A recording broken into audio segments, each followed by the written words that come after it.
کراچی کی ایک پرانی گلی میں ایک بیوہ خاتون رہتی تھی۔ ان کا نام خالہ نسرین تھا۔ شوہر کے انتقال کے بعد وہ سخت مالی پریشانی کا شکار تھیں۔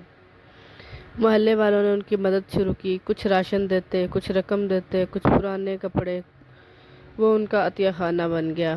شروع میں واقعی وہ ان چیزوں کی قدر کرتی تھیں، لیکن آہستہ آہستہ وہ اس مدد کو اپنا حق سمجھنے لگیں۔ وہ کسی کو بھی انکار نہ کرتیں، بلکہ مانگنے میں ذرا بھی شرم محسوس نہ کرتیں۔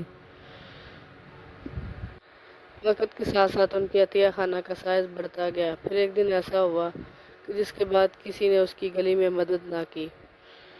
عید سے ایک رات پہلے ایک نوجوان لڑکی سارہ ان کے گھر کپڑے دینے آئی۔ اس نے دروازہ کھٹکھٹایا تو خالہ نسرین کی آواز آئی، "دروازہ کھلا ہے، اندر آ جاؤ۔" سارہ اندر گئی۔ گھر میں عجیب سی بو تھی، جیسے کچھ سڑ رہا ہو۔ اندھیرا بھی تھا، صرف ایک پرانی لالٹین جل رہی تھی۔ سارہ نے آواز دی، "خالہ۔" کوئی جواب نہ آیا۔ سارہ نے کمرے میں قدم رکھا تو اسے لگا جیسے فرش پر کوئی چیز بکھری ہوئی ہو۔ اس نے موبائل کی لائٹ آن کی اور وہ وہیں ساکت رہ گئی۔ فرش پر کئی پرانے جوتے، کپڑے، راشن اور بوریاں تھیں۔ ان کے درمیان ایک انسانی ہڈی، جیسے کسی کو دفن کرنے سے پہلے نکال لیا گیا ہو۔ سارہ چیخی اور بھاگتی ہوئی نکلی۔